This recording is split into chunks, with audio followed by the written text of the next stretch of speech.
semuanya, Assalamualaikum warahmatullahi wabarakatuh. Perkenalkan, nama saya Adita Prabowati dari kelas PSF semester 6. Di sini saya akan mempresentasikan proposal skripsi yang berjudul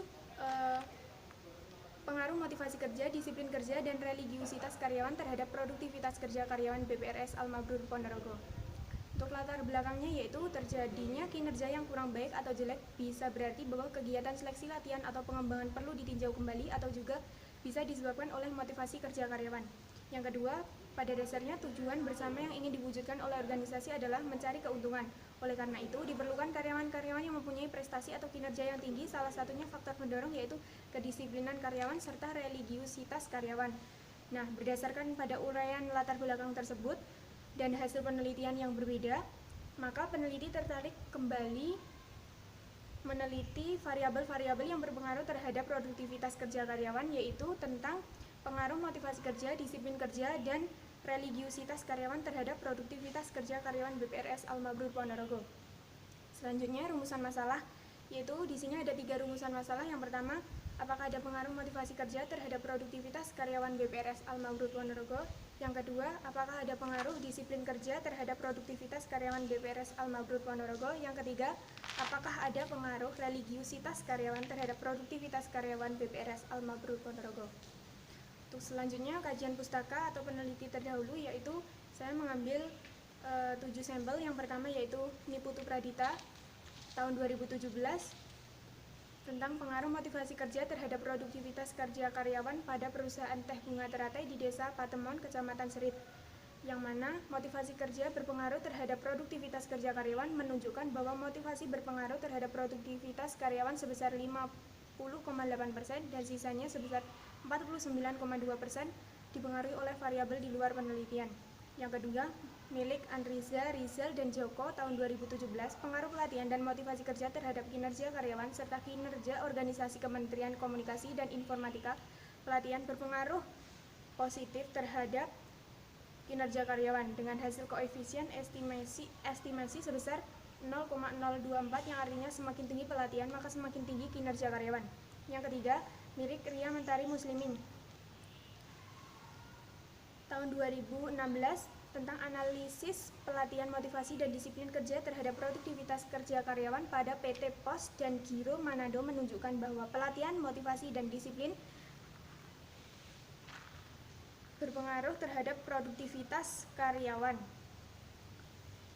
Untuk yang keempat, milik Harzidi 2016 tentang analisa pengaruh kompensasi, gaya kepemimpinan, otoritas, lingkungan kerja, dan semangat kerja terhadap produktivitas kerja karyawan di PT Real Glass Semarang, yang mana kompensasi, gaya kepemimpinan, otoritas, dan lingkungan kerja berpengaruh positif dan signifikan terhadap produktivitas kerja karyawan yang dimediasi oleh semangat kerja.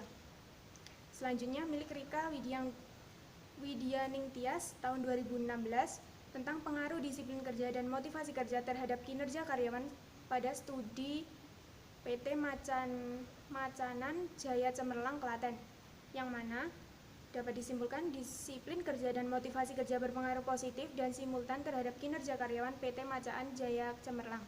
Terakhir, milik Muhammad Natsir Sari Citra Wulandari tahun 2014 tentang motivation the employed performance with job status as an interviewing variable, yang menunjukkan bahwa motivasi dapat berpengaruh langsung ke kinerja karyawan dan dapat juga tidak berpengaruh langsung, yaitu dari motivasi kepuasan kerja sebagai intervening lalu ke kinerja karyawan.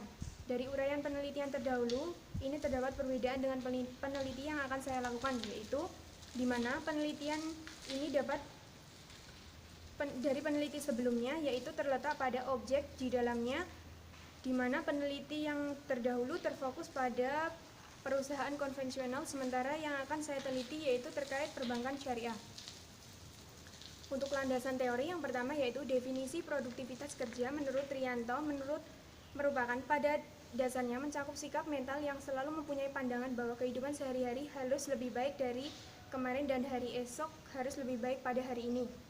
Ada 3 aspek utama yang perlu ditinjau dalam menjamin produktivitas yang tinggi, yaitu aspek kemampuan manajemen tenaga kerja, aspek efisiensi tenaga kerja, aspek kondisi lingkungan pekerjaan. Ketiga yaitu aspek tersebut saling terkait dan terpacu dalam satu sistem dan dapat diukur dengan berbagai ukuran yang relatif sederhana menurut Singodimedjo tahun 2000.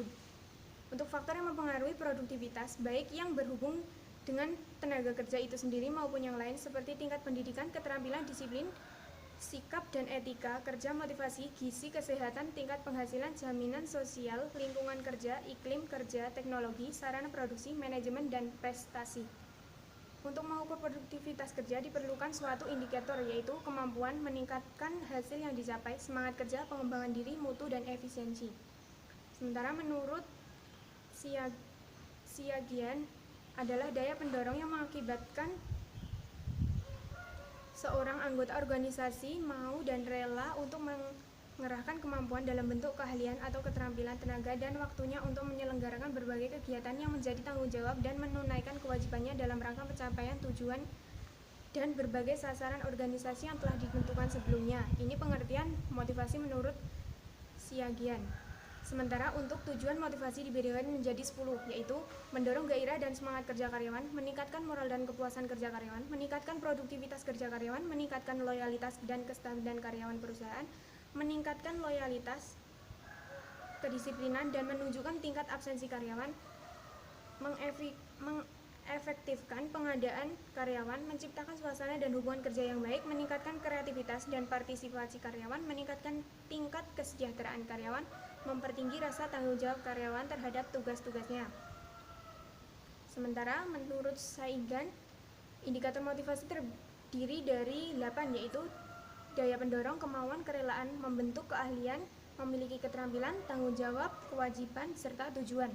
Untuk teori selanjutnya yaitu disiplin kerja, yang mana merupakan suatu alat yang digunakan pada manajer untuk berkomunikasi dengan karyawan agar mereka bersedia untuk mengubah satu perilaku sebagai suatu upaya untuk meningkatkan kesadaran yang kesediaan seorang menaati peraturan perusahaan dan norma-norma sosial yang berlaku.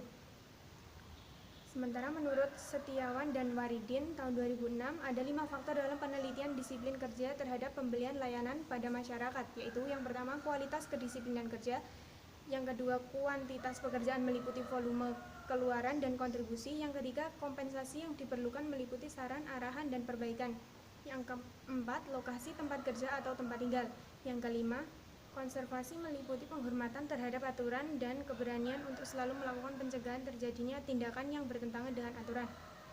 Sementara menurut Rifai, disiplin kerja memiliki beberapa indikator, yaitu kehadiran, ketaatan pada peraturan, tingkat kewaspadaan tinggi. Religiusitas adalah sebuah ekspresi spiritual seorang yang berkaitan dengan sistem keyakinan, nilai hukum yang berlaku, dan ritual. Religiusitas merupakan aspek yang telah dihayati oleh individu di dalam hati, getaran hati nurani, dan sikap personal. Pengukuran religiusitas dapat difokuskan pada keterbatasan dalam agama dan perilaku atau pada sikap dan orientasi terhadap agama.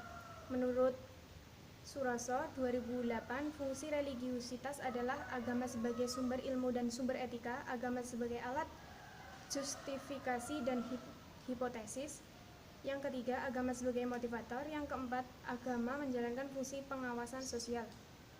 Hipotesis penelitian dari penelitian ini yaitu yang pertama, hipotesis terkait dengan pengaruh motivasi terhadap produktivitas kerja Bank Pengkreditan Rakyat Syariah Ponorogo, di mana H0-nya motivasi tidak berpengaruh terhadap produktivitas karyawan Bank Pengkreditan Rakyat Ponorogo, yang ke H1-nya motivasi berpengaruh terhadap produktivitas kerja karyawan Bank Pengkreditan Rakyat Syariah Ponorogo.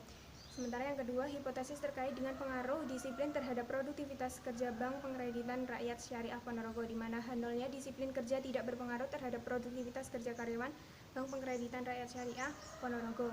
H1-nya disiplin kerja berpengaruh terhadap produktivitas kerja karyawan Bank Pengkreditan Rakyat Syariah Ponorogo. Sementara yang ketiga, untuk hipotesis terkait dengan pengaruh religiusitas kerja terhadap produktivitas kerja karyawan Bank Pengkreditan Rakyat Syariah Ponorogo, di mana H0-nya religiusitas kerja tidak berpengaruh terhadap produktivitas kerja karyawan Bank Pengkreditan Rakyat Syariah Ponorogo. H1-nya religiusitas kerja berpengaruh terhadap produktivitas kerja karyawan Bank Pengkreditan Rakyat Syariah Ponorogo. Untuk rancangan penelitian yaitu untuk variabelnya pada penelitian ini terdapat 2, yaitu Untuk variabel independen yang digunakan dalam penelitian ini yaitu X1 motivasi, X2 disiplin kerja, dan X3-nya religiusitas karyawan. Sementara untuk variabel terikat atau variabel dependen dalam penelitian ini adalah produktivitas kerja karyawan pada Bank Pengkreditan Rakyat Syariah Al-Mabrur Ponorogo. Untuk metodologi penelitian yang digunakan dalam penelitian adalah pendekatan kuantitatif. Pendekatan kuantitatif adalah suatu metode untuk menguji teori-teori tertentu dengan cara meneliti hubungan antar variabel. Variabel-variabel ini diukur biasanya dengan instrumen penelitian sehingga data yang terdiri dari angka-angka dapat dianalisis berdasarkan prosedur statistik. Melalui penelitian ini diharapkan dapat diketahui pengaruh motivasi, disiplin kerja, dan religiusitas terhadap produktivitas kerja karyawan pada BPRS Al-Mabrur Ponorogo. Sekian presentasi yang dapat saya sampaikan, ada kurang lebihnya saya mohon maaf. Akhiran, wallahumma fiq ila mu'itorik. Wassalamualaikum warahmatullahi wabarakatuh.